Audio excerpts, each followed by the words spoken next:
Tänases digiturunduse mõttekojas arutleme, miks enne digiturundusstrateegia tellimist on vaja ettevõttel lahti mõtestada äriprobleem, mida digiturundusstrateegia lahendama tellitakse. Mina olen Taavi Hõlpu ja see on digiturunduse mõttekoja podcast. Enne, kui me üksi pulki hakkame digiturundusstrateegiat lahti võtma, on meil vaja enda jaoks lahti mõtestada, mis on strateegia ja mida see ei ole. Ehk strateegia on kogum valikutest, mis aitavad sinu ettevõtte paigutada mänguväljakule nii, et sina oma ettevõttega võidaksid selles konkurentsis. Ja just nimelt kogum valikutest. See tähendab seda, et sa ei pea kõiki neid tegevusi tegema, mis sa enda strateegia eeltöö käigus seal välja selgitad, milliseid tegevusi teha võiks, vaid sa valid välja need kõige efektiivsemad tegevused, mis aitavad sul selle soovitud eesmärgini jõuda. Nüüd, mida strateegia ei ole? Strateegia ei ole tegevuskava, see ei ole plaan. Ehk siis plaan või tegevuskava koosneb reaalsetest tulemitest, eelarvetest, vastutajatest. Kui sa liiga detailseks oma strateegiaga juba lähed, siis võta 2 sammu tagasi, sa võid juba aimata, et sa lähed liiga mikromanageerima. Strateegia eesmärk on anda selline holistiline vaade igale huvigrupile ja selle alusel nemad saavad siis oma ekspertiisi najalt teha juba konkreetse tegevuskava, määratleda ära vastutajad, määratleda ära eelarved, määratleda ära tulemid, mis on sealt võimalik saavutada. Ettevõtte strateegia eesmärk on manada igale osakonnale ette pilt, kuhu suunas me siis organisatsioonina liikumas oleme. Ja selle eesmärk ei ole anda ette konkreetset tegevuskava, mida keegi tegema peab, milline on näiteks sisugraafik, mis on vaja sotsiaalmeedias postitada, vaid selle eesmärk on anda holistiline vaade igale huvigrupile, anda siis ülevaade sellest eesmärgist, mida ettevõte saavutada tahab. Põhjus, miks digiturundusstrateegias tekivad sellised suured käärid aasta lõpuks, kui hakatakse tulemusi üle vaatama, ja ongi selles asi, et ei ole ettevõtte strateegiat paigas. Oh my God! Okay, it's happening!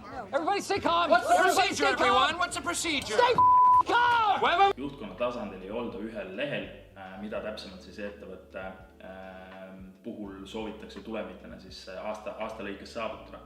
Mis on sobivad tingimused strateegia maksimaalseks soorituseks? Ehk selleks, et me strateegiat suudaksime täita võimalikult efektiivselt nende olemasolevate ressurssidega, mis meil on meil vaja mõista ka seda, kus me parasjagu oleme. Where are we, man? I don't know, man! Ehk me ei saa minna Pariisi, kui me ei tea, kas me alustame oma teekonda Nuustakult, Pärnust või Tallinnast. Ja selle selge arusaama põhjal, kus me parasjagu oleme, selle najalt saame me juba väga konkreetseid ettepanekuid teha digiturundusstrateegias. Me näeme võimalusi, me näeme nii-öelda madalal rippuvaid vilju, mida me saame kohe ära noppida selleks, et lühiajalisi eesmärke täita ja samas istutada need uued seemned selleks, et pikaajalisi eesmärke siis saavutada. Kui sa ei tea, kus sa parasjagu asud, siis kuidas sa plaanid jõuda soovitud sihtkohta? Sul on vaja ette planeerida see, kuidas sa sinna soovitud sihtkohta jõuad ja kui sa tead täpselt, kus sa parasjagu oma ettevõttega oled, siis sa suudad ka väga konkreetse strateegia paika panna ja selle alusel juba konkreetse tegevuskava, arvestades siis olemasolevaid ressursse ja võimalusi. Kui sa tead juhtkonna tasandil täpselt, kus sa ise oled, kus sa paikned organisatsioonina ja kuhu sa välja jõuda soovid, siis selle sisendi etteandmisel vahet ei ole, millisele osapoolele või huvigrupile sa seda sisendina annad. Sa saad hoopis parema tulemuse kui see, et sa jätad selle nende enda välja siis mõelda.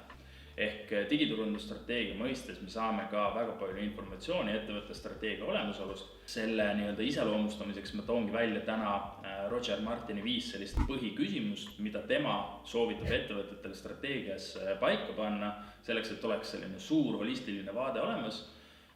Esimene küsimus, milline on meie eesmärk? Ehk milline on meie organisatsiooni eesmärk? Miks me igapäevaselt üles ärkame ja tööle tuleme? Miks me teeme seda, mida me teeme? Ehk mis on see suurem visioon, mida me tahame saavutada? Kuhu me välja jõuda tahame? Kas me teeme midagi uut, mis maailma muudab ja paremaks teeb? Kui jah, siis mis see täpsemalt on? Selle sõnastamisel saame me paremini aru, miks me igapäevaselt oma tööd teeme ja kuhu me täpsemalt välja jõuda tahame, mis on see soovitud suurem eesmärk. Teine küsimus, kus me tegutseme? Milline on see niinimetatud mänguväljak, kus me mängida tahame? Milline on kliendi segment, keda me kõnetada tahame, kellega me koostööd teha soovime. Võib-olla on seal eraldi veel mingid huvigrupid, kellega me tahame eraldiseisvalt selliseid koostööpartnerlusi luua. Ka see on vaja selgeks mõelda. millises geograafilises piirkonnas need paiknevad, millised on need huvigrupid, kes võib-olla otsustusprotsessis kaasa räägivad näiteks B2B sektoris. Kolmas küsimus, kuidas me plaanime sellel mänguväljakul võita, ehk siis mis on see game plan selleks, et me saavutaksime oma eesmärki.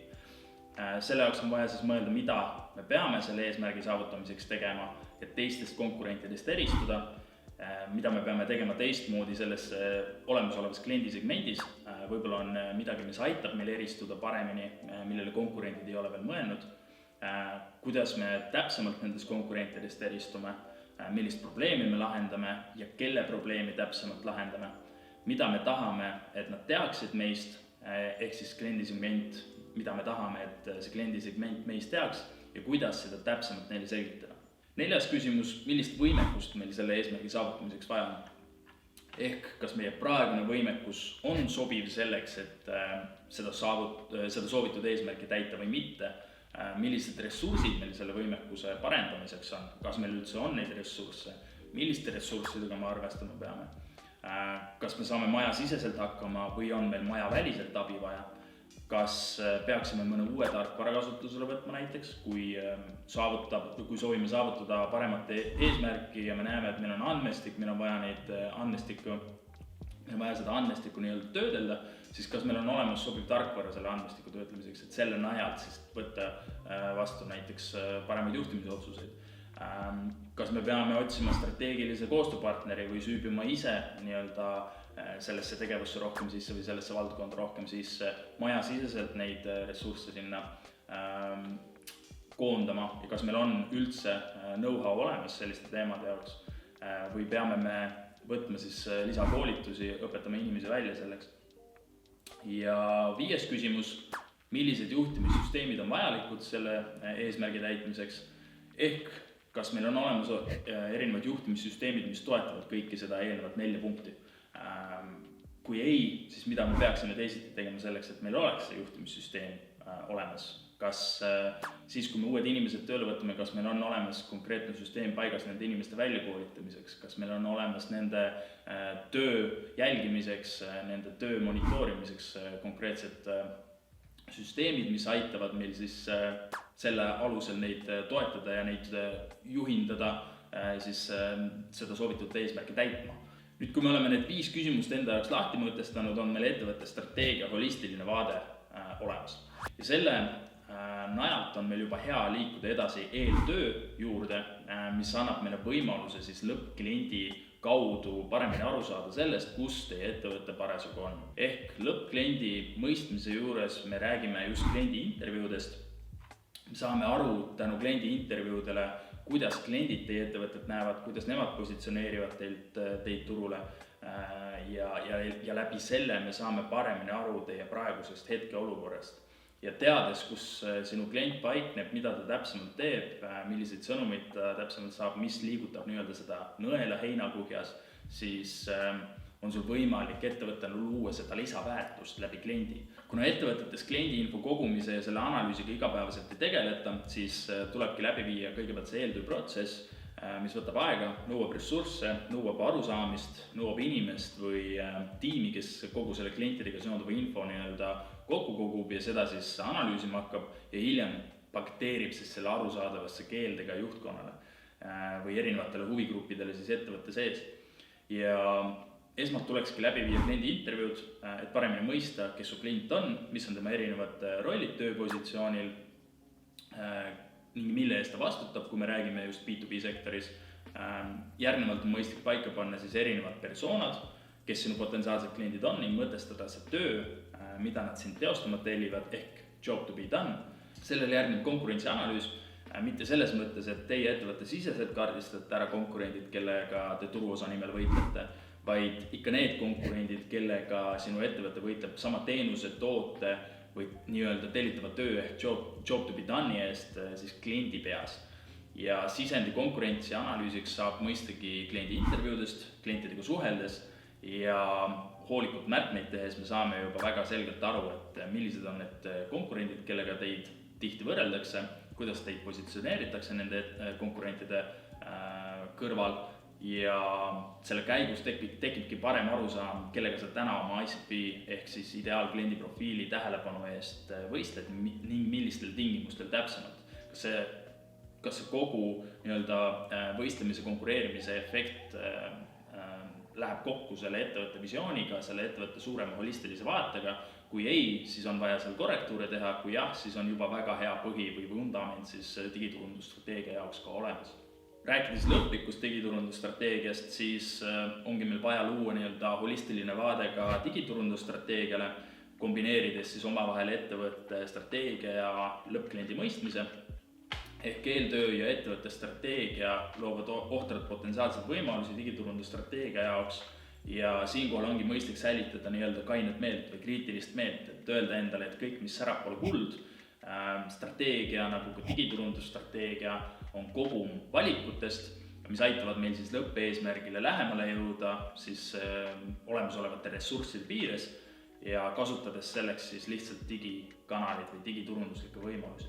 Seega säilita kriitiline meel lõpliku digiturundusstrateegia loomisel, ei pea kõiki neid tegevusi tegema, mis siis kogu selle digiturundusstrateegia protsessi käigus välja kooruvad, vaid valida välja need kõige efektiivsemad, mis aitavad meil jõuda selle soovitud lõppeesmärgini.